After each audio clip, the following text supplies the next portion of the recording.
Hello friends, आज हम chapter 28 submission of death sentences for conformation जो मृत्युदंड के जो मृत्युदंड जिसमें सजा दी जाती है उसकी पुष्टि के लिए जो उसके आदेश को भेजा जाएगा उसके बारे में इस चैप्टर में पढ़ेंगे कि ऑनरेबल हाई कोर्ट उन आदेश में क्या कर सकता है और क्यों भेजा जाता है उसके बारे में चैप्टर 28 बताता है। चैप्टर 28 में सेक्शन 366 से सेक्शन 371 तक इसमें इसके बारे में बताया गया। इसमें सेक्शन 366 कहता है sentence of death to be submitted by court of session for confirmation. जब कोई सेशन कोर्ट डेथ का मृत्युदंड की सजा सुनाता है तब उस आदेश को वो कंफर्मेशन के लिए ऑनरेबल हाई कोर्ट भेजेगा। इसकी बात कही गई। इसमें कहा गया when the court of session passes a sentence of death, the proceeding shall be submitted to the high court, and the sentence shall not be executed unless it is confirmed by the high court. अब session court ने मृत्युदंड की सजा सुना दी। सुनाने के बाद में उसका एग्जीक्यूशन मतलब मृत्युदंड तब तक नहीं दिया जाएगा जब तक कि ऑनरेबल हाई कोर्ट उसको कंफर्म नहीं कर देता। जो वो जजमेंट होगा, जजमेंट की एक प्रति ऑनरेबल हाई कोर्ट को भेजी जाएगी और हाई कोर्ट उस जजमेंट का जब कंफर्मेशन कर देगा तब उसको मृत्युदंड की सजा दी जाएगी। इसका सब क्लास 2 कहता है the court passing the sentence shall commit the convicted person to jail custody under a warrant. एक वारंट के द्वारा उस पर अक्यूज्ड पर्सन को जिसको मृत्युदंड की सजा सुनाई गई है उसे वह जेल में मृत्युदंड की सजा सुनाते ही निरुद्ध कर देगा और वह व्यक्ति जेल में निरुद्ध रहेगा। जब उसका कंफर्मेशन हाई कोर्ट का आ जाएगा तभी उसे मृत्युदंड की सजा दी जाएगी। अब सेक्शन 367 में कहा power to direct further inquiry to be made a additional evidence to be taken. Honourable high court उस पर क्या कर सकता है? अगर उसको कोई बिंदु ऐसा लगता है कि अभी इसके इस बिंदु पर अतिरिक्त साक्ष्य लेने की आवश्यकता है तब ये बात सिद्ध होगी कि इसे मृत्युदंड दिया जाए या न दिया जाए, तो वह अतिरिक्त साक्ष्य ले सकता है या सेशन कोर्ट को निर्देशित कर सकता है कि वह उसका अतिरिक्त साक्ष्य ले। उसके बाद में वह उसको डिसाइड करेगा।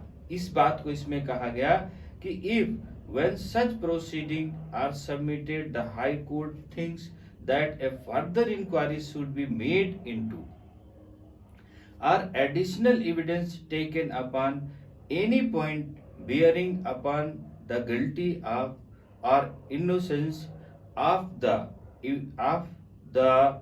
convicted person, it may make such inquiry or take such evidence itself or direct to be made or taken by the court of session। तो इसमें वो फर्दर इंक्वायरी के लिए कर सकता है और एविडेंस लेने की बात कर सकता है, स्वयं उसमें फर्दर इंक्वायरी कर सकता है, फर्दर एविडेंस ले सकता है। ऑनरेबल सेशन कोर्ट को यह निर्देश दे सकता है कि उसकी फर्दर इंक्वायरी या फर्दर उसमें से उसका जांच करे। अब इसमें सेक्शन 368 में कहा power of high court to confirm sentence और एनल कन्विक्टेड। जो मृत्युदंड का आदेश, जो मृत्युदंड की सजा सुनाई गई उस सजा को पुष्टि करने या दोष सिद्ध करने की जो पावर है वो ऑनरेबल हाई कोर्ट को 368 में दिया गया। इसमें कहा गया in any case submitted under section 366 to high court। High court को जब सेक्शन 366 के तहत भेजा जाता है कंफर्मेशन के लिए तब में कंफर्म द सेंटेंस वो सजा को कंफर्म कर सकता है और pass any other sentence warranted by law, और या तो कोई जो नियमता है और कोई सजा में उसको परिवर्तित भी कर सकता है, दोष सिद्ध कर सकता है, या किसी अन्य कोई दोष में उसको, अन्य किसी सजा में उसको परिवर्तित कर सकता है। Any may annul the conviction and convict the accused of any offense of which the court of session might have convicted him, or other a new trial on the same or on amended charge। या तो उसमें किसी अन्य धारा में अगर उसको लगता है कि नहीं इसको इस धारा में ट्रायल करना चाहिए, तो उसे उस धारा में ट्रायल करने के लिए परिवर्तित भी कर सकता है और उसमें सजा में चेंज भी कर सकता है। ये पावर 368 में दे दी है। अब सेक्शन 369 में कहा कन्फर्मेशन और new sentence to be signed by 2 जजेस। जब कन्फर्मेशन ऑनरेबल हाई कोर्ट कर देगा, तब उस कन्फर्मेशन को जो 2 या अधिक जज हैं तो उनको सिग्नेचर करना होता है, या तो कम से कम उसमें 2 जजेस के सिग्नेचर होंगे, 2 जज उसको वेरीफाई करेंगे, उसके बाद उसका सेंटेंस जो है, उसका सजा जो है वो कंफर्म होगी। इसमें कहा गया in every case so submitted the confirmation of the sentence और एनी न्यू सेंटेंस और order pass bye the High court shell when such court consists of 2 or more judges be made passed and signed by the least 2 of them। जब 2 या 2 से अधिक जज उसको confirm करते हैं तो कम से कम 2 जजेस का सिग्नेचर उसमें होना चाहिए। 369 में कहा।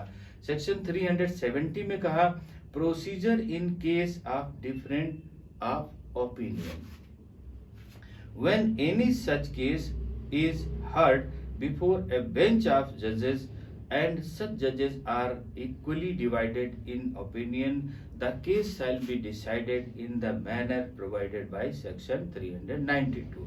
इसमें कहा गया कि 2 या 3 या 4 जजेस 5 जजेस जिस जजेस के बीच में इसको ओपिनियन के लिए रखा गया और उस ओपिनियन में अगर उसमें सजा होनी चाहिए या उस पर सजा नहीं होनी चाहिए, इसके मतों का जो विभाजन है उन जजों में बराबर हो जाता है। सपोज करते 4 जजेस उसमें से इसका करते हैं तो 2 जज उसमें कहते नहीं होनी चाहिए और 2 जज कहते नहीं होनी चाहिए। अगर बराबर उसमें मत आ जाते हैं कि उसको मृत्युदंड दिया जाए या उसको मृत्युदंड ना दिया जाए, बराबर मत आ जाते हैं, तो इन्होंने कहा 392 सेक्शन के तहत उसे डिसाइड किया जाएगा कि उसमें क्या करना है। अब बात आती section 371 procedure in cases submitted to high court for confirmation. उसका प्रोसीजर क्या होगा जो हाई कोर्ट में कन्फर्मेशन के लिए भेजा गया। तो इसमें कहा गया कि in cases submitted by the High Court of session to the High Court और for the confirmation of a sentence of death, the proper officer of the High Court shall, without delay, after the order of confirmation or other order has been made by the High Court, send a copy of the order under the seal of the High Court and attested with his official signature to the Court of Session। जैसे ही confirmation High Court करेगा, उस confirmation की order की एक प्रति signature करके मुहर लगा करके तत्काल बिना देरी किए हुए सेशन कोर्ट को वहां का अधिकारी पहुंचाएगा और उस पर अगर कंफर्मेशन हो गया तब उस टाइम पर जिस पे कंफर्मेशन हुआ उस डेट को उसको मृत्युदंड की सजा दी जाएगी। इसमें ये सेक्शन 371 में कह दिया गया। अब बात आती है कि ये तो सजा हो गई ऑनरेबल हाई कोर्ट के द्वारा जो कंफर्मेशन किया गया, कंफर्मेशन में अक्यूज्ड को सजा दे दी गई। इसमें सेक्शन 366 से सेक्शन 371 तक हाई कोर्ट को ये पावर है कि वो मृत्युदंड की सजा को बरकरार रखे, उसको कंफर्म कर दे या उसको सजा माफ कर दे, या उसको अतिरिक्त ट्रायल कराए, या अतिरिक्त एविडेंस ले, या पुनः चार्ज बनवा करके दूसरे धाराओं में उसका ट्रायल करवाए। ये सारे के सारे पावर ऑनरेबल हाई कोर्ट को दिए गए इन सेक्शंस में। अब बात आती है कि उनकी अपील कब होगी। उस अपील के लिए चैप्टर 29 में हम नेक्स्ट पार्ट में डिस्कस करेंगे। ओके, थैंक यू, जय हिंद।